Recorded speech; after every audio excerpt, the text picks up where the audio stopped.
잠깐 기도하고 시작하겠습니다.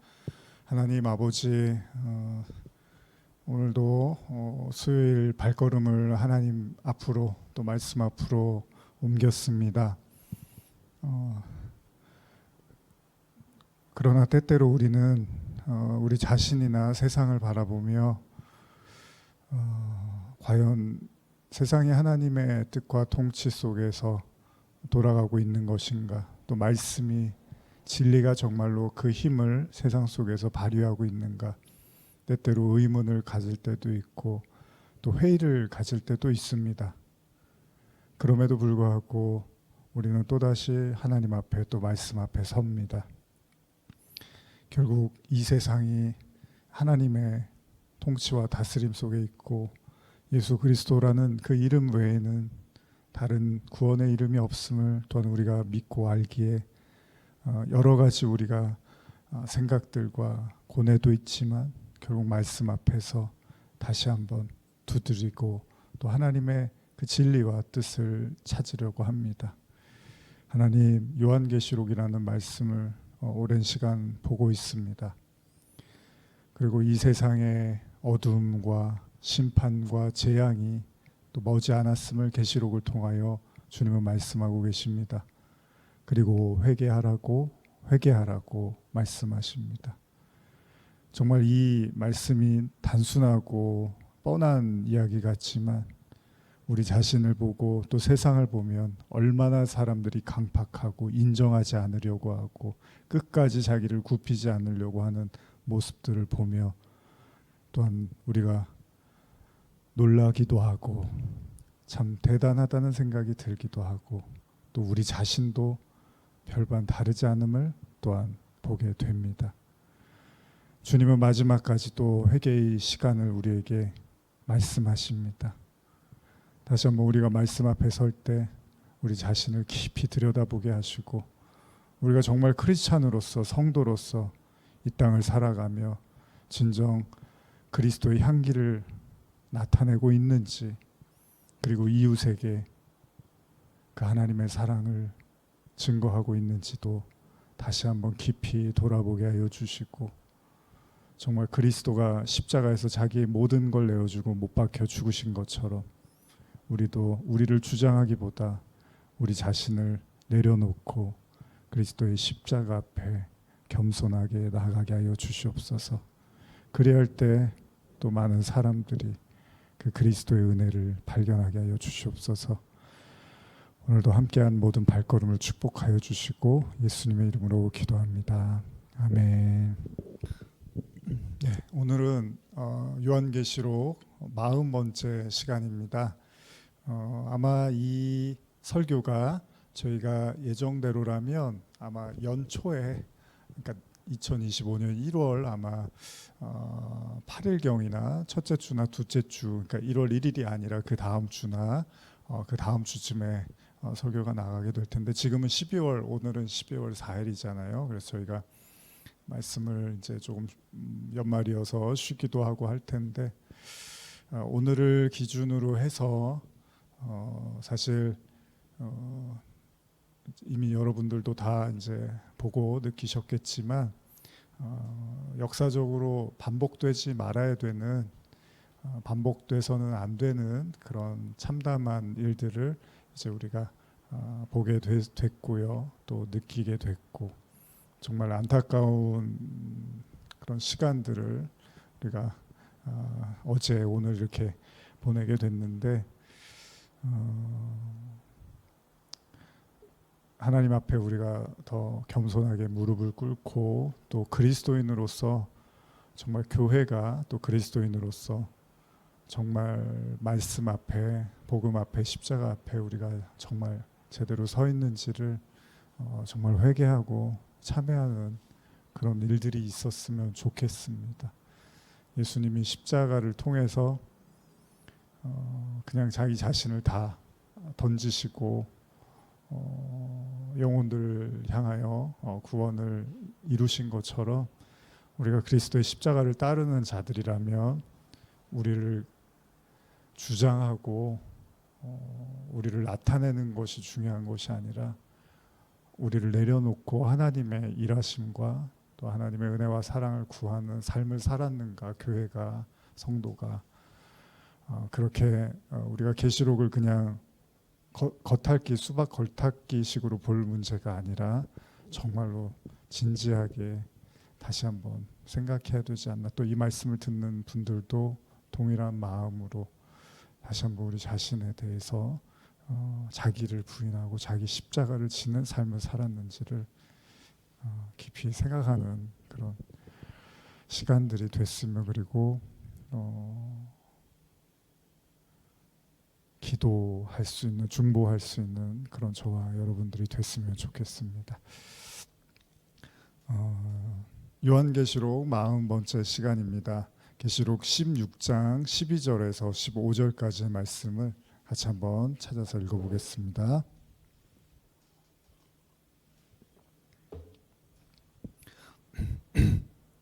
요한계시록 16장 12절에서 15절입니다. 시작. 또 여섯째 천사가 그 대접을 큰 강 유브라데에 쏟음에 강물이 말라서 동방에서 오는 왕들의 길이 예비되었더라. 또 내가 보매 개구리 같은 새 더러운 영이 용의 입과 짐승의 입과 거짓 선지자의 입에서 나오니 그들은 귀신의 영이라. 이적을 행하여 온 천하 왕들에게 가서 하나님 곧 전능하신 이의 큰 날에 있을 전쟁을 위하여 그들을 모으더라. 보라, 내가 도둑같이 오리니 누구든지 깨어 자기 옷을 지켜 벌거벗고 다니지 아니하며 자기의 부끄러움을 보이지 아니하는 자는 복이 있도다. 자, 우리 지난 시간에 계시록 16장 11절의 말씀을 통해서 11절까지의 말씀을 통해서 앞선 다섯째 천사의 계속되는 대접이었죠. 종기를 비롯해서 물이 피가 되고 해가 그 뜨거움으로 사람을 태우고 세상에 어둠이 임하고 이런 내용들을 이제 지난 시간에 나눴습니다. 그래서 사람들이 엄청난 그 일곱 대접의 재앙을 통해서 사람들이 어마어마한 고통을 당하게 됩니다. 이것은 일곱 인대라든지 일곱 나팔 때도 유사한 모습인데 일곱 대접에서도 비슷한 모습으로 또 출애굽기에 그 환란들이 등장하는 것을 볼 수 있습니다. 그러나 같은 의미로 우리가 생각해 보면 이 지금 일곱 대접의 이 재앙에서도 16장 12절까지의 말씀을 봐도 사람들이 그 재앙이 엄청나고 고통스러운데 혀를 깨물 정도로 고통스러웠다고 말을 하는데, 그럼에도 불구하고 성경은 뭐라고 하냐면 여전히 회개가 안 된다고 얘기를 하고 있습니다. 오히려 하나님을 비방하고 하나님을 오히려 이제 원망하고 또 저주하는 모습들을 보이고 있고, 이 내용들은 성경에서 지금까지 여러분과 제가 본 내용에서 반복적으로 나타나고 있습니다. 그래서 이 하나님의 측면에서 보았을 때는 인간이 엄청난 강팍한 마음을 가지고 있다는 것을 보여주고 있고, 인간의 측면에서는 이 회개를 한다는 것이 얼마나 힘든지를 계속 요한계시록이 우리에게 보여주고 있습니다. 계시록의 주제는 명확합니다. 회개입니다. 회개가 뭡니까? 회개는 자신의 뜻을 돌이키는 거잖아요. 그래서 이미 계시록을 시작할 때 일곱 교회를 향해서 편지를 보내고 그 주제도 다 회개였습니다. 그러니까 일곱 교회는 일곱이라는 숫자가 우리가 이미 나눈 것처럼 모든 그 신약 이후에 나타나는 이 모든 교회들에 대한 공통적인 하나님의 메시지라고 보았을 때, 그리고 그 성도로서 우리를 거기 말씀에 이제 우리 자신을 비춰 보았을 때 하나님이 제일 강조하는 것이 마지막 때는 회개다라는 사실을 이제 우리가 부정할 수는 없습니다. 계시록을 지금까지 봤다면 저와 여러분들이 하나님의 마지막 주된 관심사가 인간의 회개라는 사실을 우리가 부인할 수가 없습니다. 그럼에도 불구하고 회개가 지금 안 되고 있다고 계속 계시록이 강조를 하고 있습니다.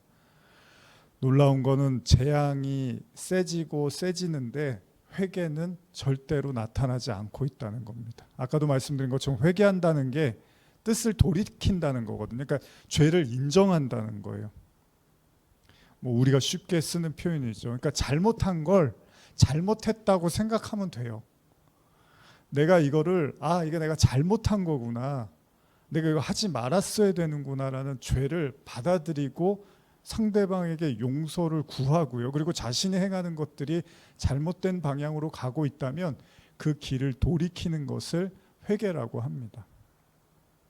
그럼에도 이토록 스스로의 의지를 꺾고 죄를 시인한다는 게 얼마나 힘든지를 지금 성경이 이렇게까지 보여주고 있는 겁니다. 그러니까 지금 저와 여러분도 잘 생각해 보는 게, 우리도 절대 쉽게 인정 안 한다는 거예요. 절대 쉽게 회개 안 한다는 겁니다.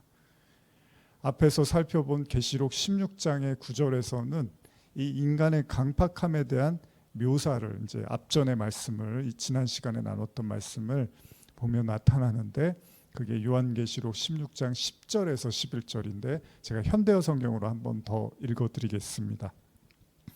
다섯째 천사가 대접에 든 것을 바다에서 올라온 짐승이 앉아있는 의자에 쏟았습니다. 그러자 짐승의 나라는 흑암에 쌓였고 고통에 못 이긴 그의 백성들은 혀를 깨물고 스스로 목숨을 끊으려고 하였습니다. 그리고 괴로움과 종기의 아픔 때문에 하늘에 계신 하나님을 저주하였습니다.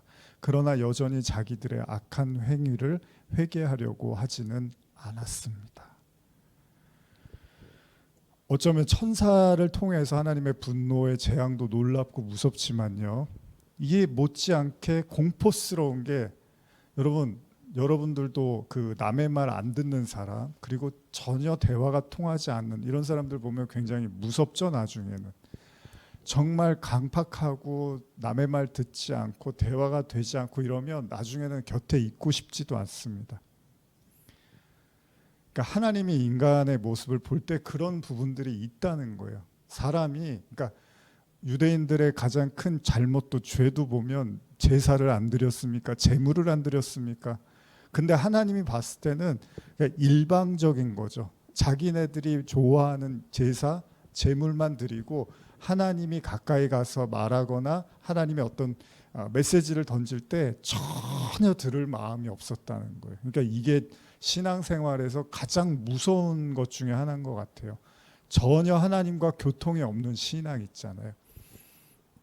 예전에 그 공포 영화, 호러 같은 미절이라는 영화, 아주 좀 오래된 영화인데, 뭐 제가 이제 잘 기억은 안 나지만 좋아하는 소설가였던 것 같은데, 너무 좋아한 나머지 이제 그 사람을 뭐 이렇게 다치게 했나요? 그러면서 자기 집에다가 이제 눕혀놓고서 이제 자기 마음대로 이제 하는 거죠. 그 소설도 자기 마음에 안 들면 자기 마음대로 막 쓰라 그러고, 이제 그러면서 참 인간의 광기를 보게 되는 거잖아요.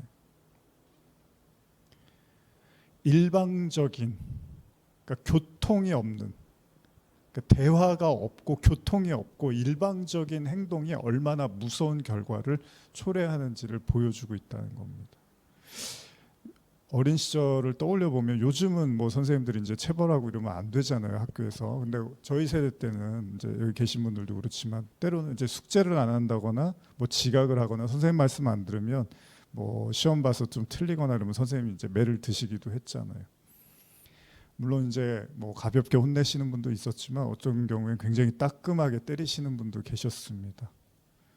근데 보면은 이제 뭐 지금은 이제 체벌이 허용이 안 되고 그걸 이제 정당화할 수 있는 상황은 아니지만, 그 당시에 생각을 해보면 선생님이 이렇게 때리면 이제 숙제를 안 했으면 숙제를 하라는 얘기고, 뭐 지각을 하면 지각을 하지 말라는 얘기고, 말씀을 안 들으면 들으란 얘기인데, 어떤 애들이 나타나냐 하면 때리면 때릴수록 자신의 잘못을 깨닫고 그거를 이렇게 인정하고 수용하고 받아들이는 게 아니라, 때리면 때릴수록 맷집이 강해지는 아이들이 나타납니다. 그래서 나중에 겁이 없어요. 선생님이 아무리 때려도 맞고 그냥 그만이지, 뭐 숙제 안 하, 뭐 맞으면 돼, 몇 대 맞으면 돼, 이런 애들이 있어요. 그럼 나중에 선생님도 어쩔 수 없이 이제 포기를 하게 돼요. 아무리 때리고 혼을 내서 안 돼서 때렸는데 그래도 말을 안 들으면 이제 내놓게 되죠. 결국은 맞을수록 맷집만 강해지고, 그게 뭐예요? 이 오늘 계시록의 말씀을 빗대어 보면 말씀으로 아무리 회개해라, 거기다 상황과 환경으로 아무리 말씀을 하셔도 맷집만 강해지는 거예요, 사람. 그리고 나서 더 강팍한 모습으로 하나님께 나가고 하나님께 대들고 하나님께 싸우려고 하는 인간의 모습이 있다는 겁니다. 그래서 나중에는 아무리 혼을 내도 이제 아무 영향을 받지 않는 상태가 되는 거죠. 벌을 내리시는 선생님이 나쁜 의도라면 그건 문제가 있는 겁니다. 그러나 분명히 그 매를 드신다 하더라도 학생에게 어떤 메시지를 주고 싶었던 거잖아요. 그러니까 단순히 때리고 싶어서 뭐 화가 나서 때리고 이러면 안 되지만 이제 그 옛날 시절로 돌아갔을 때 굳이 선생님이 그럼에도 불구하고 혼을 내셨다는 거는 이 벌을 견디라고 지금 낸 게 아니라 이 벌을 못 견딜 수 있어요. 너무 맞다가 아프면 그만 못 맞을 정도로 아프면 뭐 피할 수도 있고 하잖아요. 뭐. 근데 그게 선생님이 이 매를 다 맞아서 견뎌, 이게 목적이 아니라 빨리 네가 뭘 잘못했는지를 알고 다시 이런 죄를, 이런 잘못을 저지르지 않도록 유도하기 위한 건데, 그 가르침에는 관심이 없고 그냥 너는 해라 나는 듣겠다 식의 그런 경우들을 우리가 많이 본단 말이에요. 우리 자신도 그러기도 하고. 사실 계시록을 보면요, 죄로 젖어 있는 인간에 대한 이 하나님의 심판과 재앙임에는 틀림이 없습니다. 그러니까 분명히 계시록은 인간에 대한 하나님의 처벌이 맞아요. 근데 그 처벌 자체가 목적이 아니라고 여러 번 말씀드렸죠. 처벌을 하시는 이유는 가르침을 주고자 하는 거라는 거예요. 그러니까 처벌을 잘 극복하고 견디는 게 중요한 게 아니라 그 처벌 속에 담겨 있는 하나님의 메시지를 이해해서 그 메시지를 받아들여야 되는데, 처벌에 강해지는, 한번 와봐라, 하나님이고 뭐고 한번 해보세요, 저한테 제가 끝까지 저항할 수 있습니다, 저는 그럴 힘이 있습니다라는 그런 경우들을 보게 된다. 그게 바로 왕이었잖아요. 소위 우리가 아랑곳하지 않다라는 말을 쓰기도 하는데, 그러니까 계시록에 나타난 죄인들은 벌이라든지 하나님의 심판이 중요한 게 아니라 관심이 없어요. 그들이 중요하게 한 건 내가 정당하고 내가 옳고 나를 이렇게 함부로 대하는 하나님이야말로 불의하고 비겁하고 잔인하다고 생각을 하는 거죠. 우리가 요나서 말씀 나눴었잖아요. 거기서 우리도 인간의 이 강팍함을 아주 신랄하게 봤습니다. 니느웨를 구원하고자 하는 하나님의 그 사랑과 은혜가 요나에게 임했습니다. 그러나 요나는 니느웨가 너무 싫은 나머지 말씀을 전하고 싶지 않았습니다. 우여곡절 끝에 요나는 니느웨의 복음을 전했고 성공적으로 백성들이 돌아왔습니다. 그러나 요나의 마음은 어떻죠? 한치도 하나님께 양보를 할 수 없었습니다. 니느웨를 향한 하나님의 긍휼과 사랑이 도무지 이해도 가지 않았고 받아들일 수도 없었다는 거예요. 요나서 4장 1절 2절, 요나가 매우 싫어하고 성내매 여호와께 기도하여 이르되 여호와여, 내가 고국에 있을 때 이러하겠다고 말씀하시지 아니하였나이까. 그러므로 내가 빨리 다시스로 도망하였사오니 주께서는 은혜로우시며 자비로우시며 노하기를 더디하시며 인애가 크시사 뜻을 돌이켜 재앙을 내리지 아니하시는 하나님이신 줄 내가 알았음이니이다. 3절입니다. 여호와의 원컨대 이제 이 생명을 거두어 가소서, 사는 것보다 죽는 것이 내게 나음이니이다.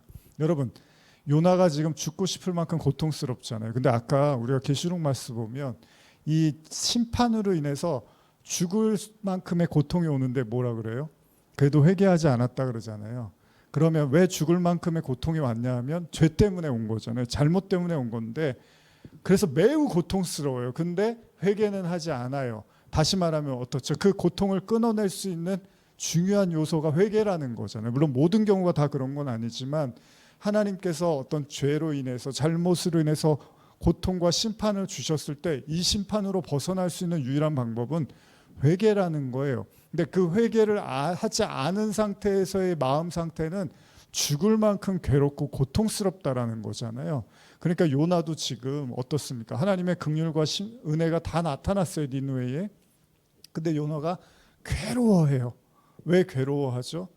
그 니느웨 사람이 너무 밉고 용서할 수 없는 마음 때문에 그 괴로움이 끊이지를 않는 거예요. 그래서 하나님의 용서와 사랑을 받아들일 수가 없는 거잖아요. 그러니까 본인이 괴로운 거예요. 본인이 괴로운 거예요. 심지어는 그래서 그냥 차라리 죽는 게 낫습니다, 이런 얘기까지 하는데 요나는 그 마음을 받아들일 수가 없는 거예요. 하나님의 말씀을 받아들일 수가 없는 거예요. 물론 쉬운 일이 아닙니다. 원수 같은 사람을 어떻게 쉽게 용서하고 이해할 수 있겠습니까? 그런데 이 말씀을 가만히 들여다보면 우리의 마음의 고통과 괴로움의 근원 안에 어쨌든 간에 죄가 있다는 거예요. 여러분, 음식을 잘못 먹으면 그런 이제 뭐 문제가 생기는 경우가 있잖아요. 뭐 균이 많은 음식을 먹는다거나 좀 뭐 나하고 맞지 않은 알러지가 있는 음식을 먹으면 바로바로 나타나는 경우가 있죠. 그럼 어떻게 되죠? 그걸 먹지 않는다거나 뭐 균을 없애는 약을 먹거나 해야 되는 거죠. 그러지 않으면 고통이 끊이지가 않는 거잖아요. 이제 그 병으로부터 낫기 전까지는 결국은 우리 안에 있는 우리의 고뇌와 고통과 괴로움은 우리가 뭐 사울 왕도 제가 자주 말씀드리지만 사울 왕이 괴로웠던 이유는 그 왕좌, 그러니까 자기의 어떤 권위, 권세에 대한 집착과 탐욕이 항상 도사리고 있어서 그게 마음의 괴로움과 번뇌로 늘 자리 잡았다는 거예요. 그러니까 하나님이 그를 고통스럽게 하신 게 아니라 고통의 근원을 자기가 잡고서 내려놓지를 못했던 것이 사울의 현실이었다라는 겁니다. 근데 다윗은 그런 욕심이 없어서 도망 다니긴 했지만 그 사울 때문에 괴로웠지 다윗은 그런 욕심 때문에 괴로웠던 게 아니에요. 물론 나중에 이제 죄를 지면서 괴로움을 갖게 되지만 결국은 이를 악물고 이를 물만큼의 고통이 왔음에도 불구하고 회개하지 않는 마음들이 우리 안에도 도사리고 있다는 겁니다. 그러니까 왜 이렇게 괴롭지? 신앙생활해도 왜 이렇게 괴롭지? 왜 이렇게 마음이 편안하지가 않지? 뭐 여러 가지 여러분들이 생각을 할 수 있는데 모든 경우가 그렇지는 않지만 그 가운데 여러분들이 한번 진지하게 생각해 봐야 되는 게 내가 아직까지 내려놓지 못하고 붙잡고 있고 여전히 주장하고 있는 죄성, 죄의 성질이 무엇인가를 생각해 볼 필요가 있다는 겁니다.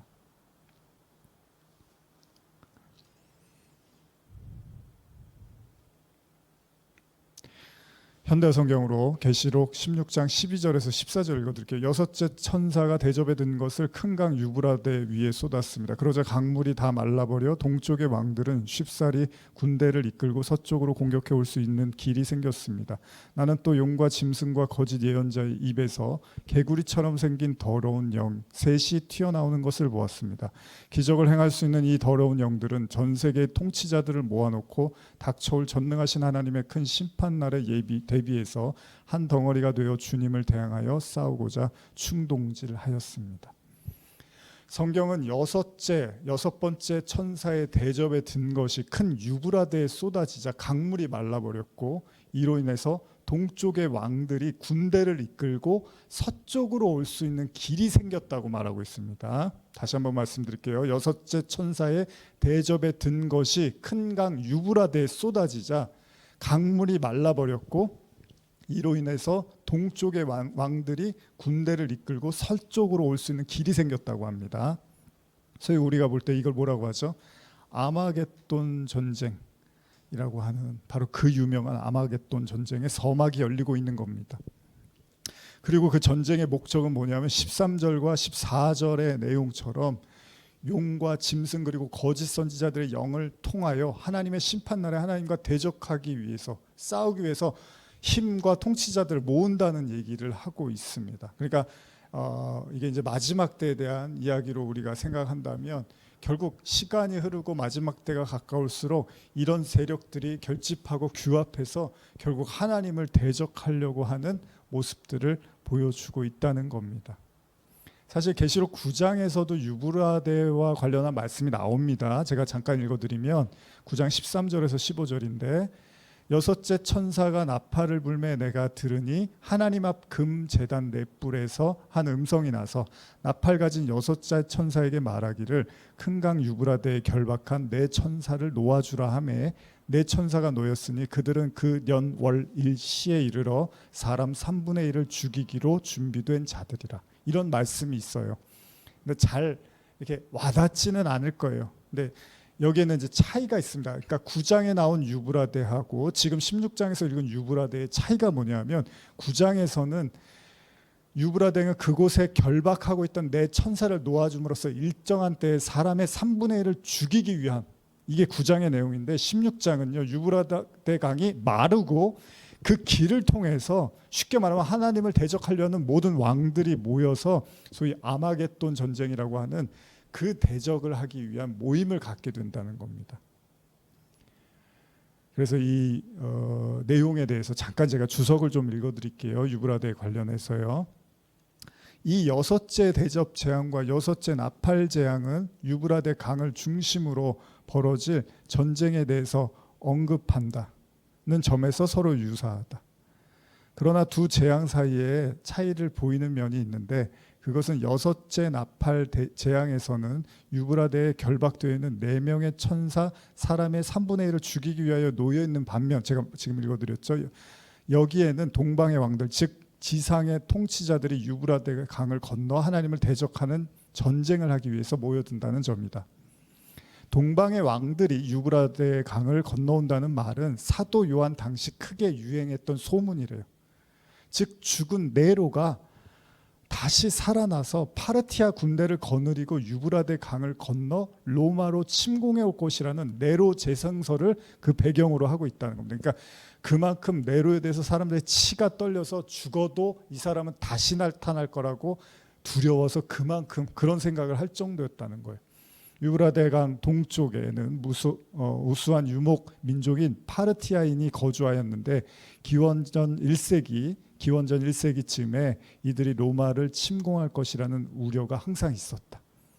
이런 우려는 네로의 재생 신화에 의해 더욱 증폭되었는데, 즉 자살했던 네로가 다시 살아나 파르티아 유목민들의 수장이 되어 로마 제국을 다시 쳐들어올 것이라는 소문이 그 당시에 널리 퍼져 있었다. 그러나 본절에서 요한이 말하고 있는 것은 이런 역사적인 사실을 배경으로 하고 있을 뿐 실제적인 그 당시 정치적 상황을 말하고 있는 것이 아니다. 이것은 오히려 세상의 종말론적인 상태를 묘사하는 것으로 동방의 왕들, 즉 악의 세력들이 하나님과 더불어 마치 최후의 결전에 임할 태세가 되어 있음을 나타낸다. 자, 결국 용, 짐승, 거짓 선지자 다 똑같습니다. 뱀 다 똑같습니다. 유일한 목적이 뭐예요? 하나님을 비방하고 신성 모독하고, 이게 그들의 목적입니다. 하나님과 대적하는 게 목적이라는 거예요. 싸우는 게 목적이라는 거예요. 그리고 그 싸움을 위해서 여러분들에게 계속해서 그 싸움을 주장하게 하고, 여러분들에게 그 싸움을 할 수 있도록 계속 여러분들을 조종하려고 할 거라는 겁니다. 어떻게 해요? 거짓으로, 거짓말을 하는 거예요. 진리가 아니고 말씀이 아닌데 그걸 다른 형태로 꼬아서, 이게 정말 무서운 것 같아요, 여러분. 말씀이 아닌데 그 말씀을 거짓으로 비틀고 왜곡해서 그걸 말씀인 것처럼 믿게 해버리는 거예요. 여기에 젖어 있으면 절대 회개라는 걸 할 수가 없습니다. 그러니까 모든 잘못은 다 다른 사람이 하는, 나는 잘못이 없고 다 다른 사람들이 잘못된 거예요. 난 하나도 잘못된 게 없어. 왜요? 말씀을 왜곡해서 봐버리면 그렇게 되는 거예요. 왜? 사단의 관점으로 말씀을 본 거잖아요. 사단은 회개를 모르는 존재잖아요.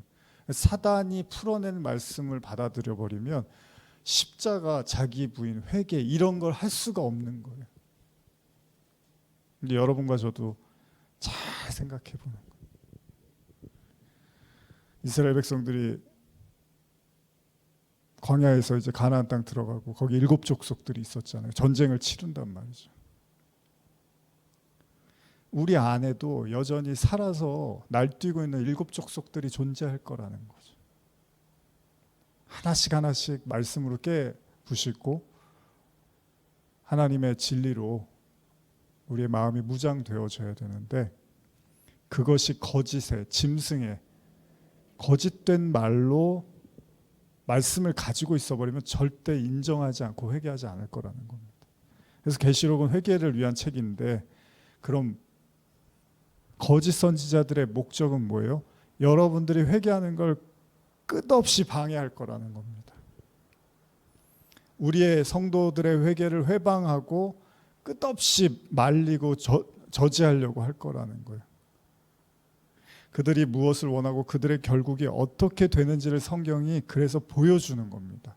자, 이렇게 회개하지 않지, 이렇게 돌이키지 않지, 이렇게 말을 안 듣지, 무슨 말인지 모르지, 이런 자들에게 결국 어떻게 그 말로가 주어지는지를 여실하게 보여주는 거예요, 요한계시록이.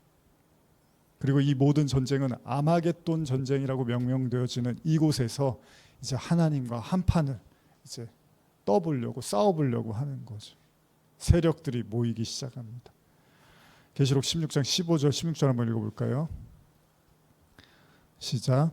보라, 내가 도둑같이 오리니 누구든지 깨어 자기 옷을 지켜 벌거벗고 다니지 아니하며 자기의 부끄러움을 보이지 아니하는 자는 복이 있도다. 새 영이 히브리어로 아마겟돈이라고 하는 곳으로 왕들을 모으더라.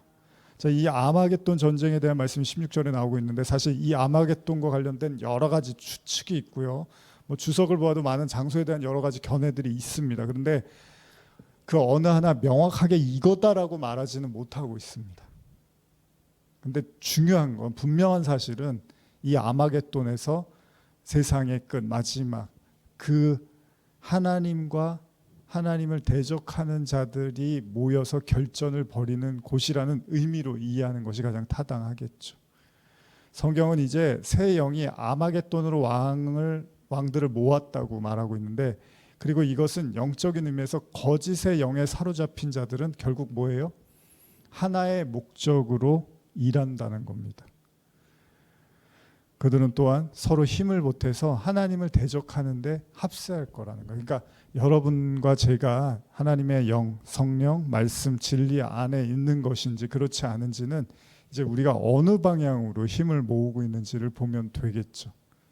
그래서 예수님이 그런 말씀을 한번 하시죠. 마태복음 12장 24절 이하에 바리새인들은 듣고 이르되 귀신의 왕 바알세불을 힘입지 않고는 귀신을 쫓아내지 못하느니라 하거늘, 예수께서 그들의 생각을 아시고 이르시되 스스로 분쟁하는 나라마다 황폐해질 것이요 스스로 분쟁하는 동네나 집마다 서지 못하리라. 만일 사탄이 사탄을 쫓아내면 스스로 분쟁하는 것이니 그리고 그리하고서야 어떻게 그의 나라가 서겠느냐. 또 내가 바알세불을 힘입어 귀신을 쫓아내면 너희의 아들들은 누구를 힘입어 쫓아내느냐.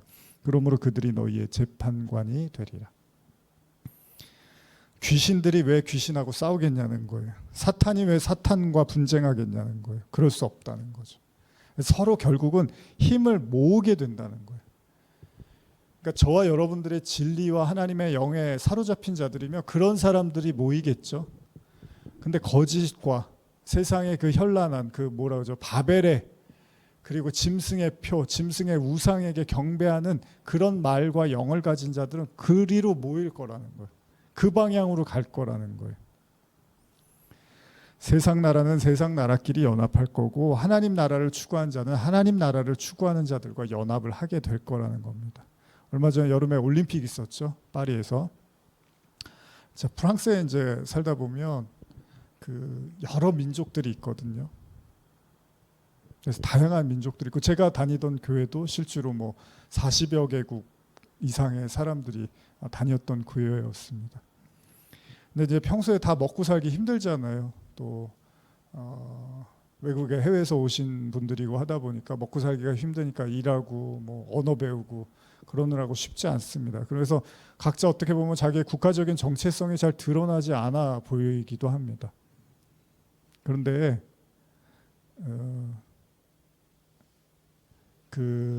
거기 있으면서 이제 좀 놀란 게, 그때 제가 있을 때 아마 유로 그 축구 대회를 했던 것 같아요. 그래서 이제 축구 경기를 하니까 이제 본인들 나라 사람들끼리 모여서 응원들을 하더라고요. 아마 이제 올림픽 때도 그랬겠죠. 국제적인 경기를 치르다 보면 아무리 해외에 살더라도요, 각자 자기의 나라의 그 사람들이 모여서 그 경기를 응원하죠. 국기를 들고 335 TV를 보면서 응원을 합니다. 결국 어느 순간이 되면 자기 정체성이 명확해진다는 거. 평소에는 다 섞여 사는 것 같고 그냥 다 비슷비슷해 보이는데, 어떤 순간이 되면 내가 어느 나라 사람이고 내가 누구를 응원하고 있는지가 명확해진다는 겁니다. 결국 자기 정체성이 나타난다는 겁니다. 용, 짐승, 거짓 선지자에 의해서 짐승의 표를 받게 되고 우상에게 경배한 자들은 결국은 이 더러운 영에 이끌려서 하나님을 대적하기 위한 장소, 그 아마겟돈을 향해서 모이게 될 거고, 거기서 어떻게 하나님에 대적할지를 궁리를 하는데, 여러분들이 착각하지 말아야 될 게, 바벨탑을 쌓을 때 계시록에서 바벨에 대한 멸망을 많이 이야기하잖아요. 앞으로도 얘기하는데, 바벨탑이 하나님과 대적하기 위해서 쌓은 탑이 아닙니다. 하나님처럼 이르기 위해서, 높이 일어서 어떻게 보면 하나님이 보셨을 때 잘 보이도록 하기 위해서 쌓은 탑이에요. 또 유대인들이, 여러분, 예수님께 그렇게 많은 그 질책을 들었지만 유대인들이 하나님하고 싸우려고 신앙생활한 사람들이 아니었어요. 하나님의 영광을 위해서 한 사람이고, 바울도 사울 시절에 하나님의 영광을 위해서 예수쟁이들을 핍박한 거지, 하나님을 모독하고 신성 모독하려고 한 게 아닌데, 그게 결과적으로 네가 핍박하는 예수다 이렇게 해버린 거예요. 그러니까 자꾸 여러분들이 이런 말씀 보면은, 저도 이제 부연 설명을 하다가 이제 안 할 때도 있지만, 아 그래 뭐 신성 모독하고 하나님을 대적하는 나쁜 놈들이 있나 보다, 나쁜 놈들이 있지, 아 나는 그렇진 않지, 이렇게 이해하시면 안 됩니다. 유대인들이 그런 것처럼, 바벨을 쌓았던 자들이 그런 것처럼, 그게 대적하는지도 모르고 그 일들을 하고 있다는 거예요. 본인들이 하고 있는 게 뭔지도 모르고 그게 하나님의 영광이라고 그냥 열심을 부린다는 거예요. 세상을 향해서. 그게 하나님을 욕먹이고 모독하고 신성 모독을 하는 건데, 그게 하나님의 영광이라고 부르짖고 외친단 말이에요. 그러고 나서 예수를 잡아다 죽인 거잖아요. 하나님의 영광이라고. 그러니까 저와 여러분들 계시록 보면서 그렇게 만만하게 보면 안 되는 거죠. 아 이게 진짜 하나님의 영광, 내가 하나님의 영광이라고 생각, 난 이 제물 드리고 이렇게 제사 드리고 이거 하나님 기뻐하시는 거 아니야? 근데 아니었잖아요. 다윗이 그걸 하나님이 기뻐하는 게 아니라고 하잖아요. 나중에 죄를 짓고 보니까. 그러니까 자꾸 유치하게 무슨 뭐 대결 구도로 해서, 아 이런 사람들이, 악한 사람들이 모여서 하나님하고 싸울 거야, 기독교인들 핍박할 거야, 이렇게만 보시면 안 돼요. 하나님의 영광, 하나님을 모독하는 건데 그것도 모르고 영광이라고 믿고 그러고 모일 거라는 거예요.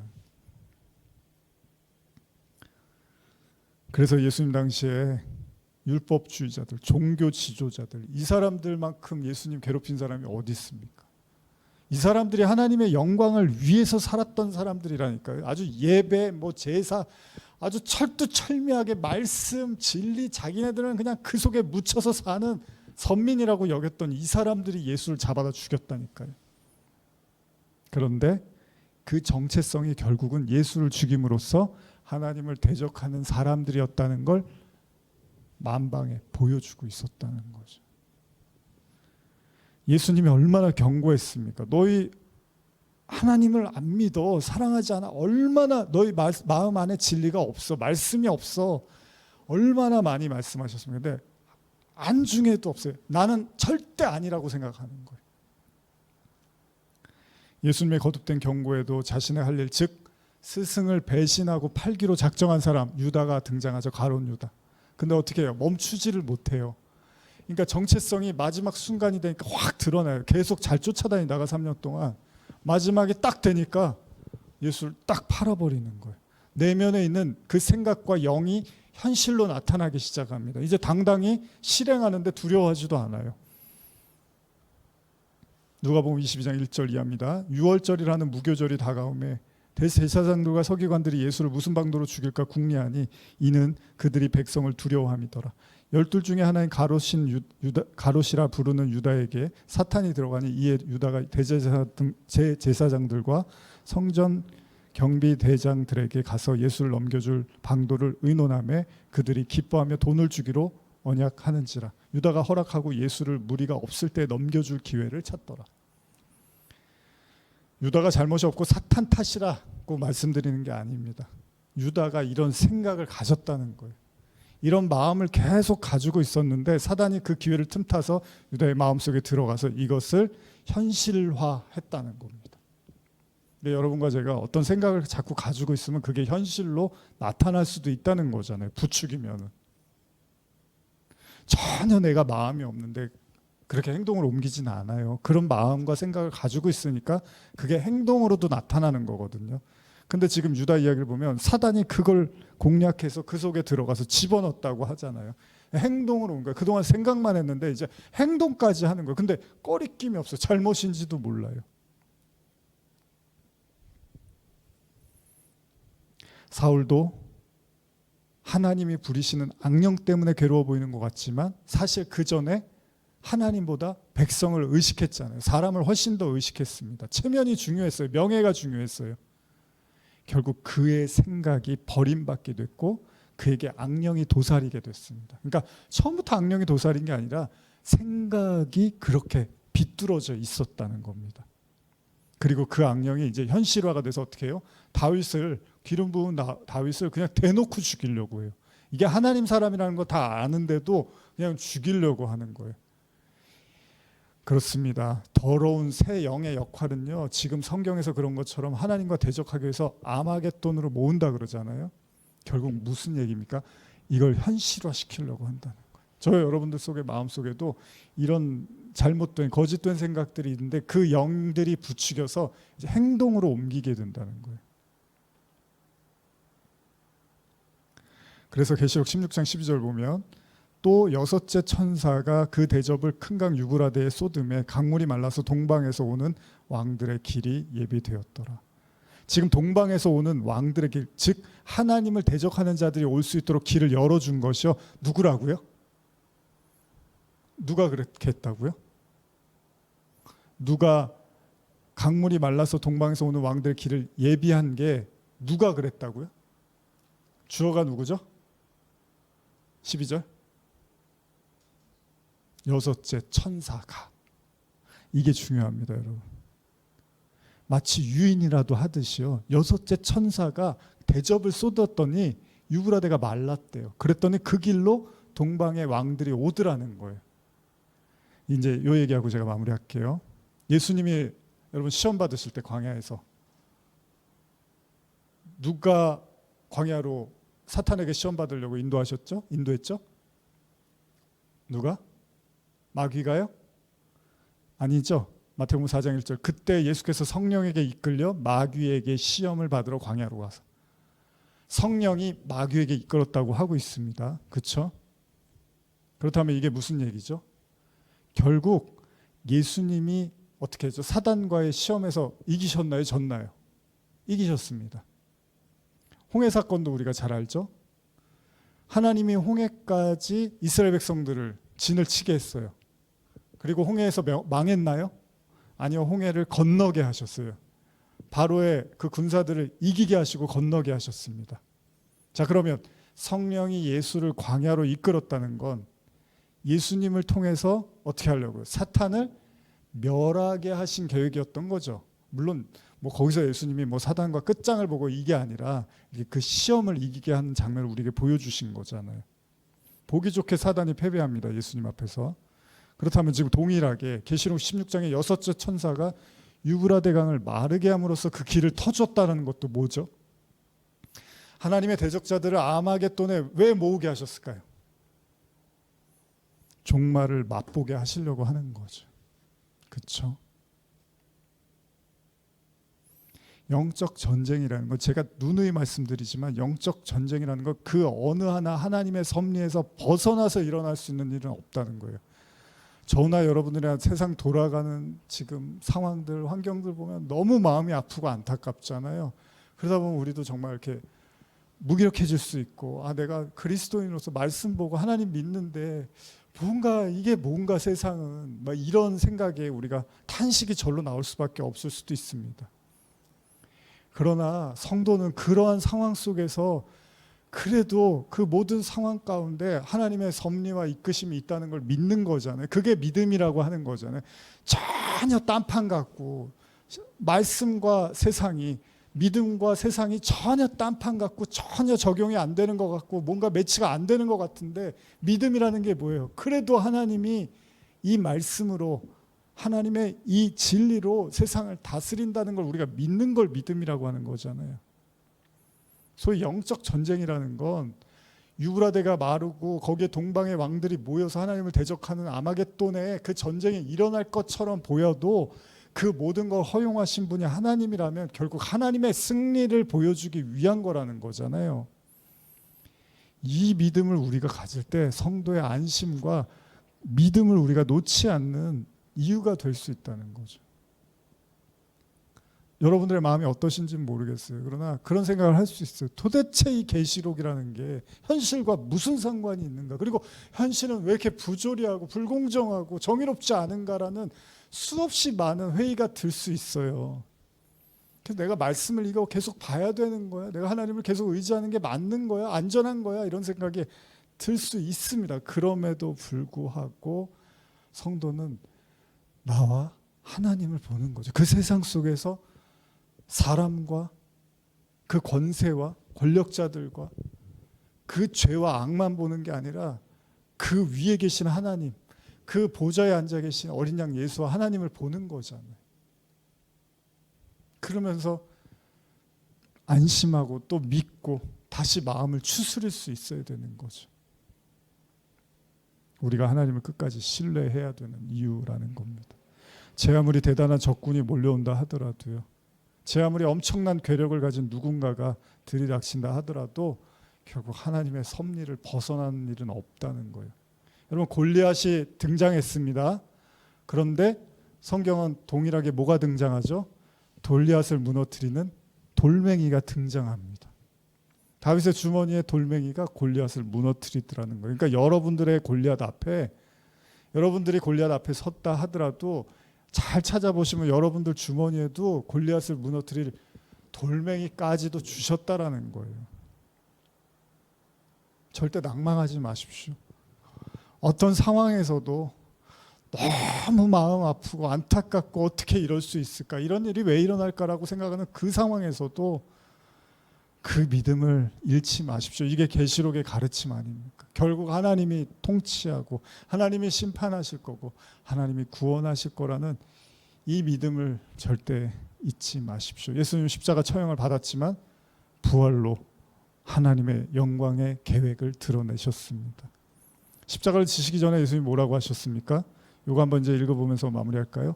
마태복음 26장 40절 41절입니다.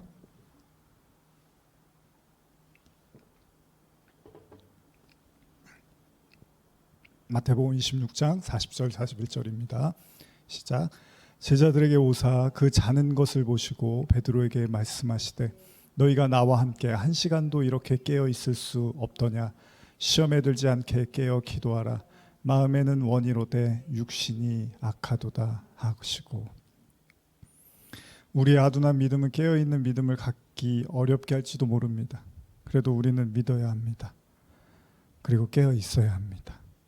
그 거짓의 영이여 현란한 거짓의 혀를 놀리면서 우리를 취하게 만들 수도 있어요.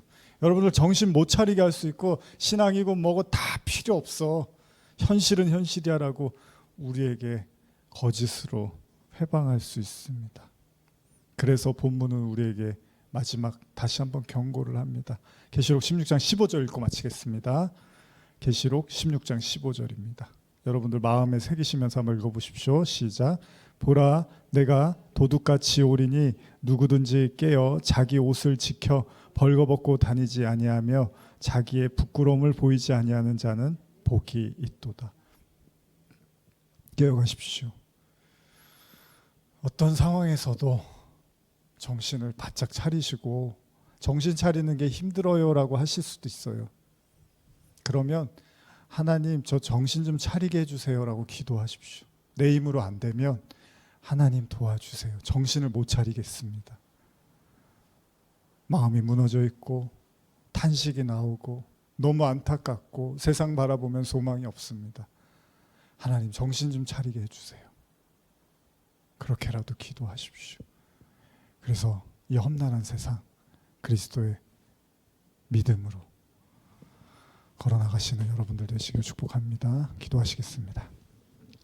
하나님 아버지, 오늘 아마겟돈이라는 말씀 보면서 또다시 성도의 모든 영적 전쟁은 하나님이 개입하고 계심을 인정하고 고백하게 됩니다.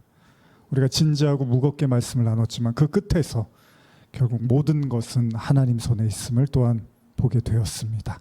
하나님, 이 믿음과 소망이 우리 안에 퍼지게 하시고 우리를 짓눌렀던, 우리를 죄의 무게로 어둠의 무게로, 거짓의 무게로, 현실의 무게로 일으키지 못했던 이 연약한 우리를 하나님 일으켜 세우시고 깨어 믿음으로 살게 하여 주시옵소서. 감사드리며 예수님의 이름으로 기도합니다. 아멘.